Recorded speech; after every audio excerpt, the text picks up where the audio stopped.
अभी कोई थोड़ा बाजा अच्छा बज जाए, कोई बीन बज जाए, संगीत बज जाए, कोई अच्छी चीज हो जाए तो आनंद आ जाता है। आप समझ जाते हैं हाँ कुछ हो रहा है, आपके हाथ पैर अपने आप ही कुछ करने लग जाएंगे, बिना बताए एक्शन में आ जाएंगे आप। आनंद आपकी समझ में आ गया। लेकिन यह आनंद भागवत कैसा देना चाहती है, यह मैं आपको समझाना चाहूंगा। और मुझे आस है, आस ही नहीं विश्वास, और विश्वास से बड़ा होता है भरोसा, विश्वास के साथ भरोसा भी है, आप समझेंगे। भगवान कहते हैं कि एक बाह्य आनंद होता है और एक आंतरिक आनंद होता है। जब तक आप बाह्य आनंद से मुझे पाने की कोशिश करोगे, मुझे नहीं पा पाओगे। आंतरिक का आनंद, एक भक्ति होती है बहिर्मुखी और एक भक्ति होती है अंतर्मुखी।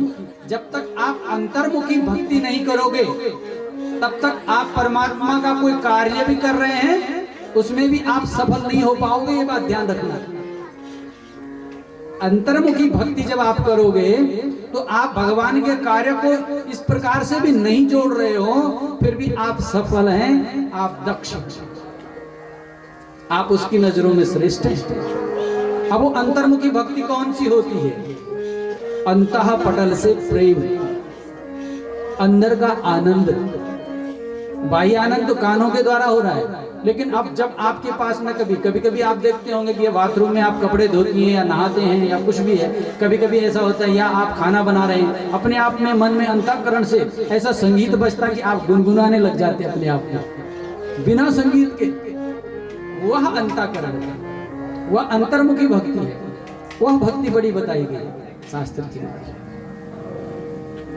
तो सत्य, चित्त और आनंद। सत्य का अर्थ है, एक सत्य तो वो है कि जैसे आप अनाज, मैं उतर के बोलूंगा आपको, उतर करके खेत में आपने धान बोया, धान में अब जब नाच पर बालियां आती है ना, तो बाली आने के बाद उसके ऊपर जो दाना आता है, जब तक दाना नहीं आता है, पूरा वो दाना नहीं पकता है, तो बोलते हैं इसमें सत्य नहीं है ना। एक सत्य तो है और एक सत्य है, और वह सत्य और यह सत्य एक है, एक दूसरे के पूरक है। क्योंकि सत्य से ही सत्य का और सत्य से ही सत्य का प्रकाट्य है।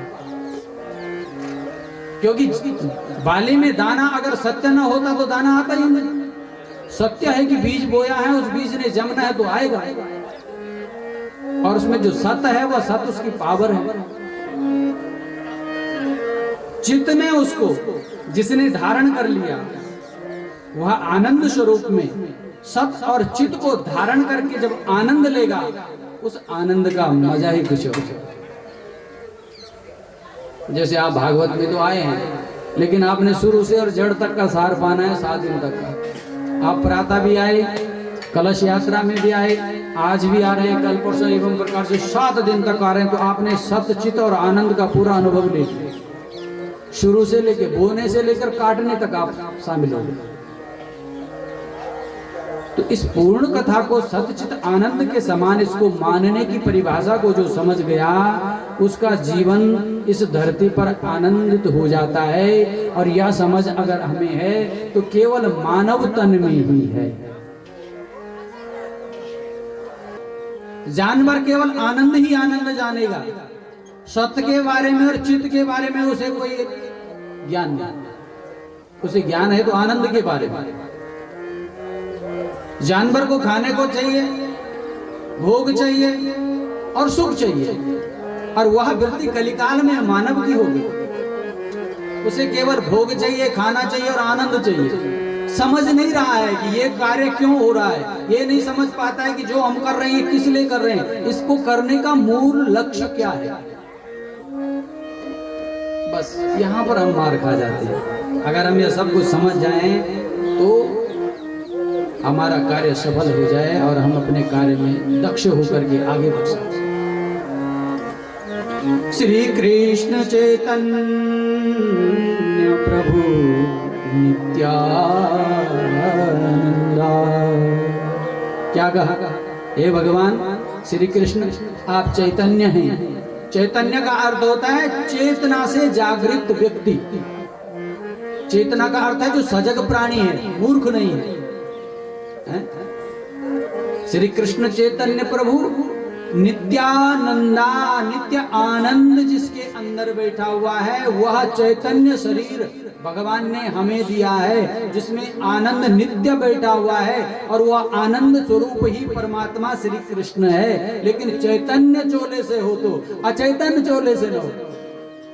अचेतन चोले का अर्थ है कि किसी के बुराई में आनंद आ जाए, किसी की निंदा में आनंद आ जाए, ये अचेतन्य है। और वो चैतन्य है जो किसी की बुराई में नहीं, केवल अपने भगवान के आनंद में जो चैतन्य आनंदित हो रहा है, सबके सुख के लिए आनंदित हो रहा है, सबके सुख के लिए जो कार्य हो रहा है। जैसे ये भागवत है, बंधु बांधवे चैवा संकल्पम करिष्ये, बंधु बांधवों का संकल्प नहीं, सारे समाज का संकल्प है, पूरे भारत का, अखंड भारत का संकल्प है, अपनी संस्कृति का संकल्प है, अपने ज्ञान के लिए ही नहीं, विवेक के लिए, अपने विवेक की जागृति के द्वारा निकले हुए ज्ञान की प्रकाष्ठा को पवित्र और पावन करने का संकल्प है। बुद्ध पुरुषों की शरण में जाकर के उनकी आनंद रूपे वरद हस्त के नीचे आशीर्वाद लेने का संकल्प है। कुवृत्तियों को नाश करके सुवृत्ति और शुभ लगन में, शुभ दिशा में चलने का संकल्प है ये। इसको कहते हैं कथा। और कथा किसकी है? भगवान की। और अगर हम किसी इंसान की कथा बातें करते हैं तो उसे कथा नहीं कहते हैं, उसको बातें बोलते हैं। कुत्ते की चुई थे लांड में, वैन वे की बात करी, उसको कथा नहीं कहते। और ये इनकी बातें हैं, भगवान की ये बातें हैं उस समय की, ये कथा बन गई। भगवान की बातों की कथा से हमारा आनंद होगा और संसार तारण होगा। और अगर हम एक दूसरे की निंदा में रहेंगे, गलत कार्य में रहेंगे, तो वो अचैतन्य है, वो चैतन्य नहीं है। हर मंत्र का अंत निचोड़ यही है। देखिए जी, आप गन्ना सहारनपुर का लाओ, गन्ना देहरादून का लाओ, गन्ना किसी भी जगह का लाओ, वह है तो गन्ना, लेकिन उसमें कहीं पर किसी पे रस ज्यादा है, किसी पे रस कम। ऐसे ही कोई मंत्र पावर ज्यादा है, किसी में पावर कम, लेकिन निकलेगा रस गन्ने का, मीठा ही। कोई भी श्लोक है, हर श्लोक, हर मंत्र का भाव, अर्थ अंत में यही है कि किसी को दुख ना दो। अंत यही है, कोई भी कार्य है उसका अंत यही कि परमात्मा की भक्ति तभी आपको प्राप्त हो सकती है जब आप सत्कर्मों पे रहेंगे।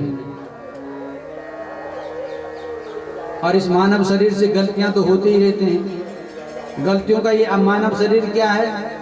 पुतला है, अनेक प्रकार की गलतियां करते रहता है। जब भी कहीं पर भी जैसे भी हो, जिस भी प्रकार से आपकी अंदर क्षमता है, भगवान का नाम, भगवान की कथा श्रवण करने से वह गलतियां जितनी भी हुई हों उनका नाश हो जाता है। चाहे वो कितनी भी बड़ी गलती हो, आपसे कितना भी बड़ा जघन्य पाप हो गया हो, परमात्मा के नाम लेने से, परमात्मा की कथा करने से, परमात्मा की कथा पांडाल में प्रविष्ट होने मात्र से पापों का नाश हो जाता है। लेकिन हम क्या करते हैं कि नाश तो हो जाता है, लेकिन हम फिर जब जाते हैं तो फिर हमसे कुछ ना कुछ हो जाता है, तो फिर धीरे धीरे पाप बढ़ने लग जाते हैं।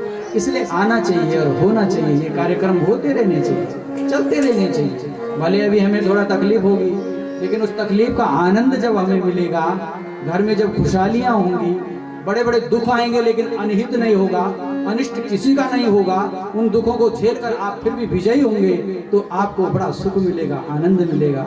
आपको स्वतः ही लगेगा कि हम कुछ अच्छा काम करते हैं, हमने अपने जीवन में कुछ अच्छा किया होगा, जिसके कारण हमें इतना बड़ा कष्ट आने के बाद भी और हम विजय पथ की ओर अग्रसर हो रहे हैं।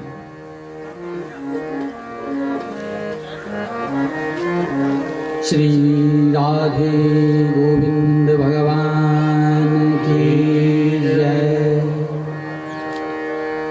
भगवान श्री राम जी की राम कथा के लंका कांड में नागपाश जब पड़ी थी भगवान राम जी के ऊपर, तो राम लक्ष्मण मूर्छित हुए, तो गरुड़ भगवान को एक बार संशय हो जाता है। ये है संशय जीवन। जो गरुड़ की भगवान का वाहन है, जब गरुड़ उड़ता है तो गरुड़ के उड़ने से उसके पंखों से वेद निकलते हैं। उतना बड़ा, मतलब क्या कह सकते हैं, विद्वान, ऐसे महापुरुष जो कि भगवान के सानिध्य में सदैव रहता है, उस गरुड़ के मन में भी ये विचार आ गया कि भगवान है भी कि नहीं भी है। कि संशया विवेकहीन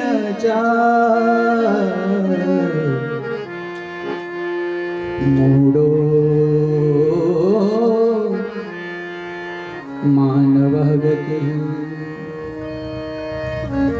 हे मानव, संशय और विवेकहीनता के कारण ही तो तू मूढ़ कहलाया। अगर तू संशय और विवेकहीन न होता तो तू श्रेष्ठ ही रहता, तेरा भी बुद्ध पुरुषों में नाम आता।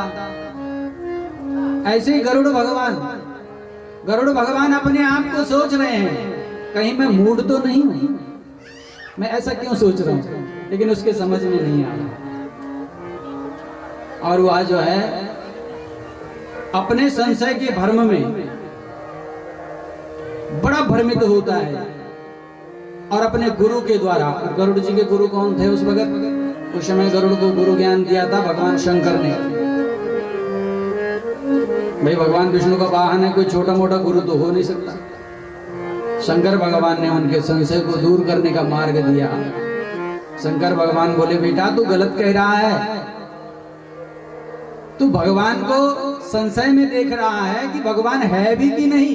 जैसे अब ये कथा हो रही है और सारे लोग संशय में जी रहे हैं, मैं तो यही देख रहा हूं। हो तो बराबर होगा कैसे, क्या होगा कैसे होगा, सब संशय में जी। लेकिन संशय ही पाप का मूल है, संशय मत करो। संशय ही हार का मूल है, संशय मत करो। जहां संशय है वहां भगवान की प्राप्ति से आदमी दूर हो जाता है। या तो कोई सदगुरु मजबूत मिल जाए तो संशय से बच सकता है, वरना वो डूब सकता है। शंकर भगवान मिले, शंकर भगवान ने बोला, बेटा तू गलत कह रहा है, तुझे मैं एक मार्ग दर्शाता हूं, तो इस मार्ग पर जा। बोला कहां जाना है महाराज बताओ, कैसे इसका पता लगेगा? बोला तो कागभुजुंडी के आश्रम में चले जा, वहां तुझे सब कुछ दिख जाएगा कि क्या है, समझ में तेरे आ जाएगा। तो गरुड़ महाराज क्या करते हैं, कागभुजुंडी के पास जाते हैं। जब कागभुजुंडी के पास गरुड़ महाराज जाते हैं तो जैसे प्रवेश होते हैं उसके आश्रम के भीतर, प्रवेश होते ही गरुड़ का जो संशय था वह दूर हो जाता है, भ्रम नष्ट हो जाता है, कि बुद्धि शीतल हो जाती है, शांत हो जाती है और आनंदमय हो जाता है। जब आप पांडाल के अंदर प्रविष्ट होते हैं और पांडाल में आते ही आपको वेदों की ध्वनि से या श्लोकों के मंत्रों से मन में आनंद उमड़ आता है, तो समझ लीजिए कि अंदर जितने भी संशय हैं वो नष्ट हो जाते हैं। आपके अंदर जितना भी कोई कुवृत्ति होगी या किसी जन्म जन्मों का पाप होगा, जितने वो श्लोक आपके अंदर जैसे सावन की बारिश झुमझुमाती हुई आती है और बड़े प्यार से भिगा करके आनंदित कर देती है धरती को, और धरती हरी भरी हो जाती है, इसी प्रकार से भक्तमती हो या भक्त हो, उसके हृदय में भगवान उसे आनंदित कर देते हैं और उसका जीवन धन्य हो जाता है। मेरी माता बहन,